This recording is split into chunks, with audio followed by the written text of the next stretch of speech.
I amness that is very muchly part of everybody else's I amness. So it is pretty much your higher self and their higher self going, how do we get these two to stop being so darn stubborn? You are very powerful individuals because this is telling me you create the story within yourself. Not just like a play of light and shadow, the Smith, overthinking, taking action, crossroads energy. What world are you choosing to create within? We have the Dancer, the Champion, and the Merchant came out together. Let's see what that has to say here. So trust your instincts. You write the story. Begin writing it within yourself. And if you want to rewrite it, rewrite it. Because whatever you do with your intention creates a whole other image.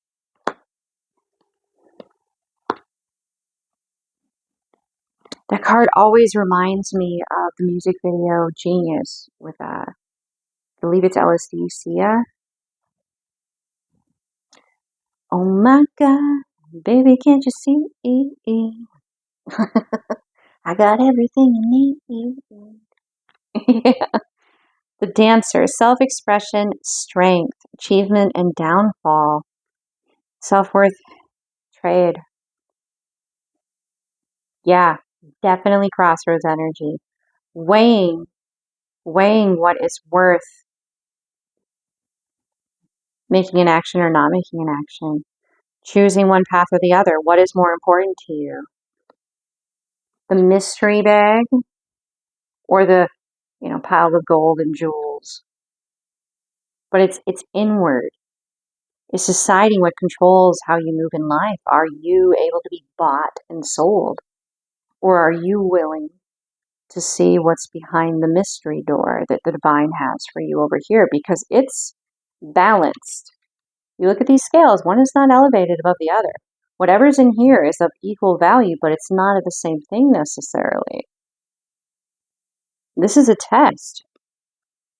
This is possibly somebody who is very, well, you both, like, to an extent, you're pretty used to knowing what's going to happen before it happens. The moment you have an interaction with anybody, you've already got a very clear idea of where it's going, and you've already made up your mind about whether or not it's something you're going to give to because you're aware of the timelines.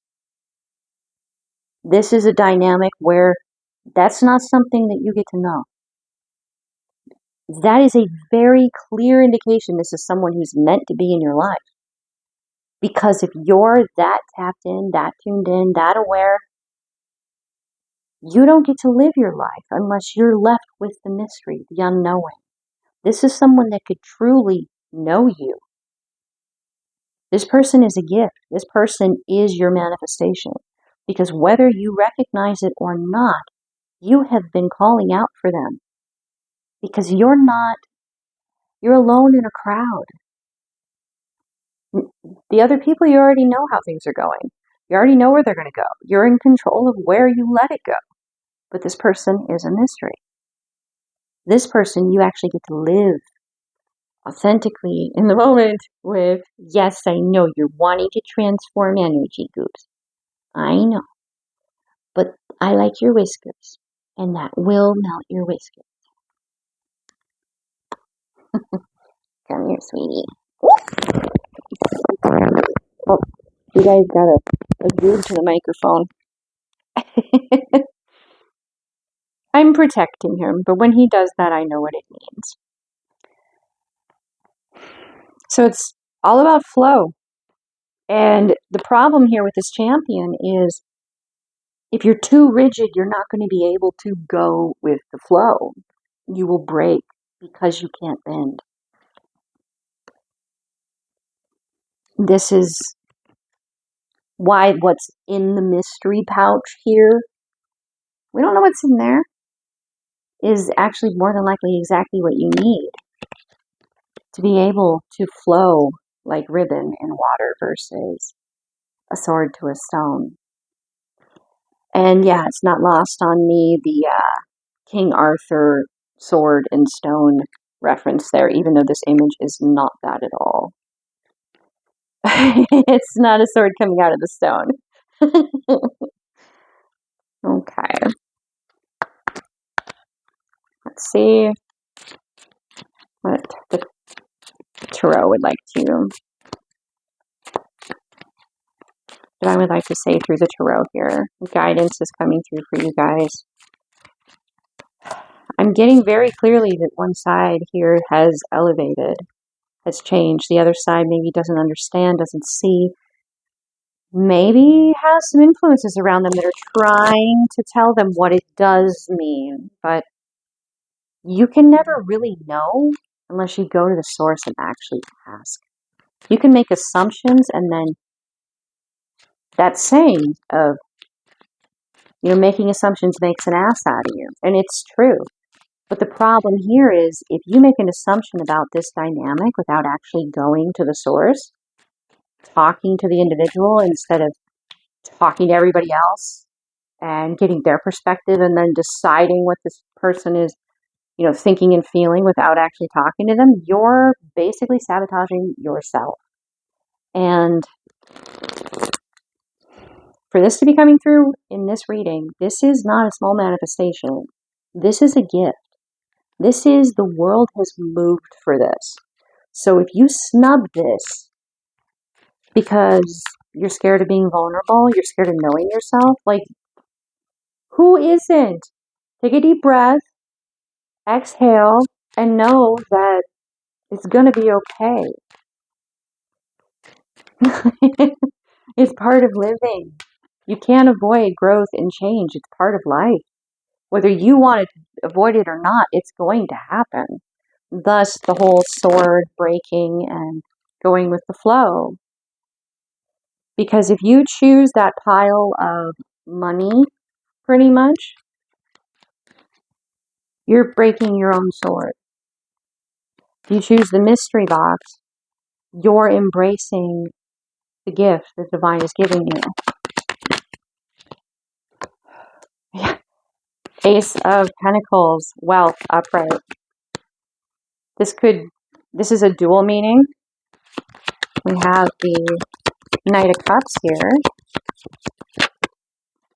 Strength and vitality to overcome. The Ace of Wands inward. Social isolation right now. You're manifesting in hermit mode. You may not actually be getting input from other people. You don't know if they are or not, though, but you know that you're not. Then we have the Nine of Pentacles.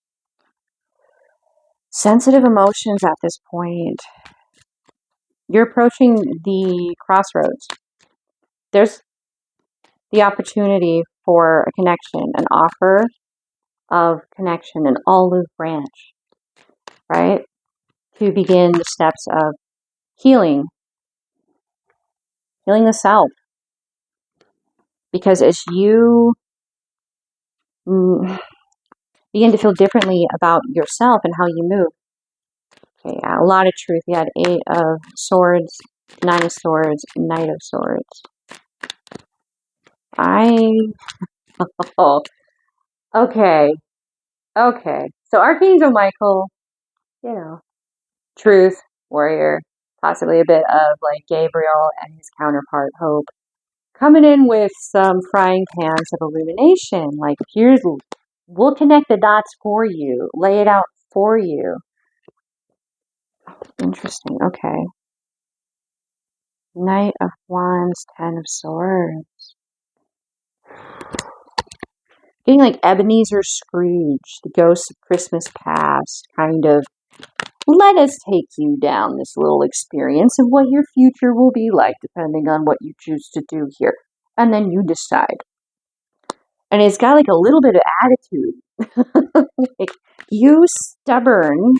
Oh, you just, it's like every now and then he'll do something that, like Lenny, very cat behavior.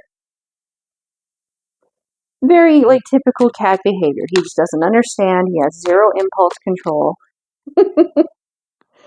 Well, they're not supposed to. They're basically like 4-year-olds. So I will just be like, oh, you frustrate me, but I love you. That kind of energy.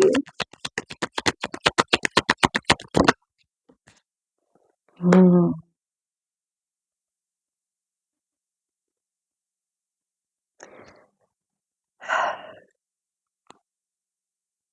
It begins within you. There are different facets to all of us, but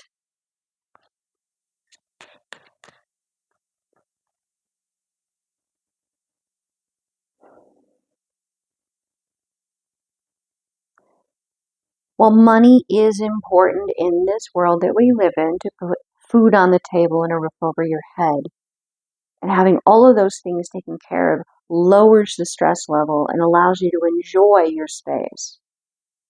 What is the point of having all of that if there isn't actually anything worth experiencing? Anyone to share it with who can actually appreciate all the nuances and the character, just like an antique. If it had a flaw, there was history, there was a story, it had character. Someone that can see those things and appreciate how your mind and your heart works together in viewing and creating the world around you. Well, money is important, yes, for that. It is not the end all be all.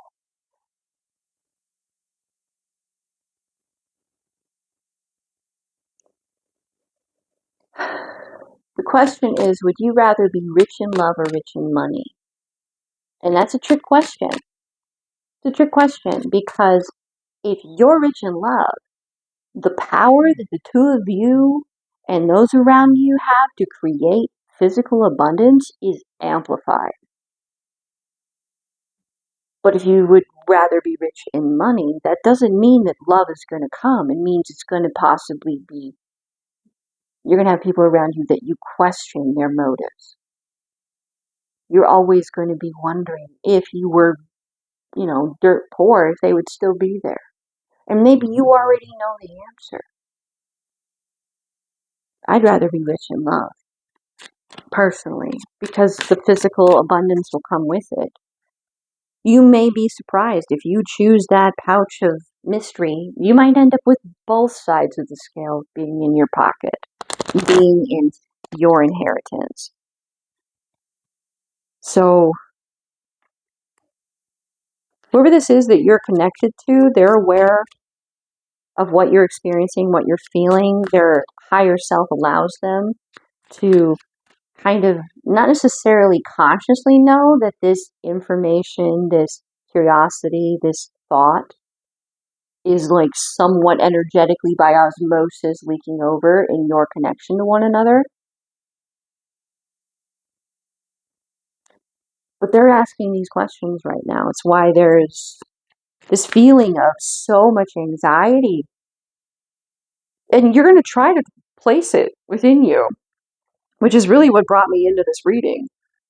So much anxiety that did not fit my own situation. So I knew it was coming from somewhere else, and it was like, okay, what's going on? And I am really downplaying the negative projections, guys, because it's not about them. What I will say and why I'm bringing it up right now is I want you to know that you're not alone in coping with these, that you are connected to many other people that are capable and willing and processing and helping you through this, through living their own lives and walking their own paths. Oh, excuse me. Oh, tickle in the back of my throat there. They don't want me talking about that. Well, too bad.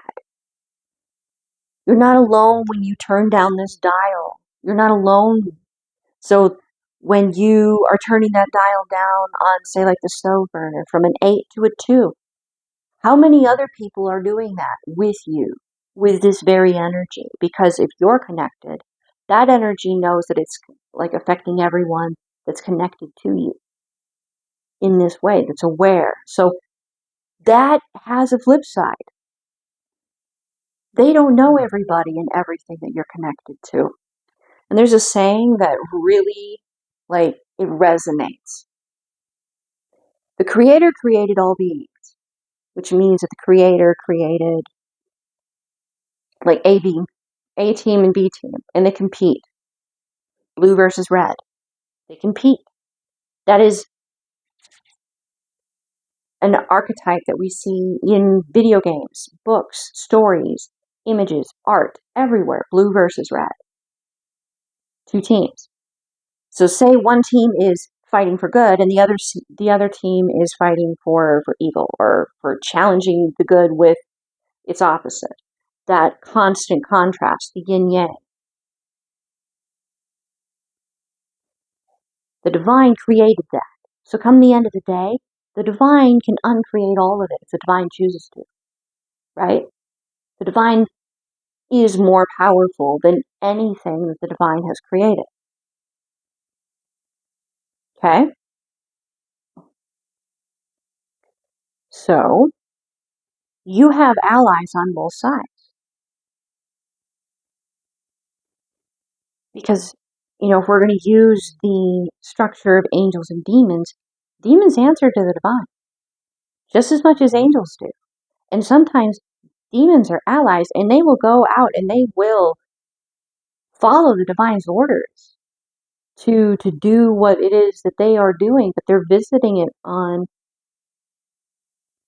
those as the divine tells them, hey, these individuals harmed this innocent, child of mine, or this innocent being of mine, and now they have karma, and you are their karma. You are really good at delivering this karma because they did X, Y, and Z to this innocent being, and now they get to experience the receiving end of that from someone more powerful and capable than them, where they're going to be powerless, like my child. Right? So, if you want to use those labels, that's one way of putting it. So, you have allies in heaven and in hell. So, when they mess with you, they're messing with the divine's child. The divine can only experience what it is to be you through you. And every single person is unique and irreplaceable. There's not another individual out there just like you. So if you have been moving through your life, in spite of everything that has come at you to challenge you, consistently choosing to love yourself, stand up for yourself, to stand up for what you believe is right, to protect those that cannot protect themselves, you have a lot of good karma coming your way. Yes. So when someone or something decides that they're going to try to interfere with this, the divine has already spoken over it. You don't need to worry about it. Everything is good. None of this would be happening if it was going to fall flat on its face. The divine would not have moved the world to bring this moment into being if it was going to be a really bad experience. Because the divine is love. The divine is not going to punish you for choosing love. That's just, what? The divine's not going to do that.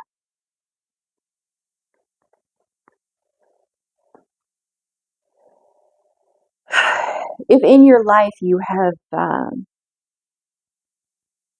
you're wary, you're tired, it's scary to open up. It's scary to make yourself vulnerable. And you look at someone else and you're like, I don't understand how you just throw caution to the wind and step right into it. It's like you're not scared. That is the definition of what it is to be a hero. Because you have to be scared out of your wits and stand up anyway. That's what makes you a hero. That's what makes you brave. That's what makes you courageous. And when you do that, you turn the tide. I'm getting that image that we have of the flag. I don't know why, but I'm not confident in this. But it was like the flag that we planted at the top of the hill, and I'm hearing, that's not right. That's not right at all. Okay, yeah, thank you. Okay, I'm glad you didn't say the place because I was totally wrong.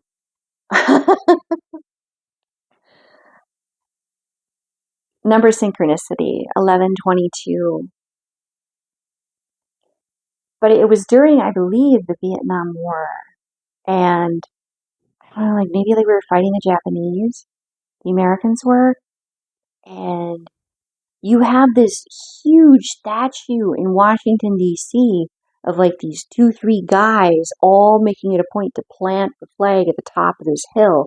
Because the moment they did that, anybody that could see it on the Allied forces side, they would make some pretty snap decisions because we own that hill. Bam, let's do this. Like decisions they wouldn't have made until they knew that.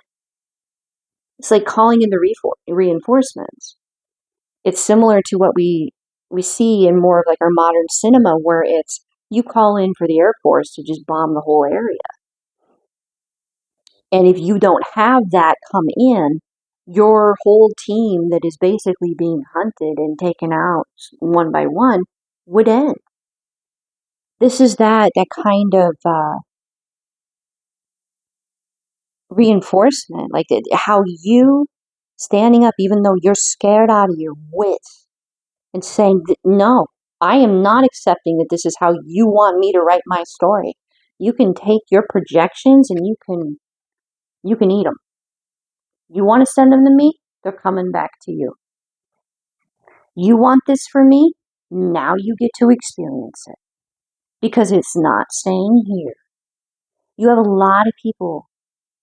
You have a lot of energy, souls, consciousnesses, seen, unseen, of this dimension and not, that are connected, that are watching, that are trying so hard to help you guys because you're so powerful and stubborn and strong and smart and wise and conflicted because you love so completely.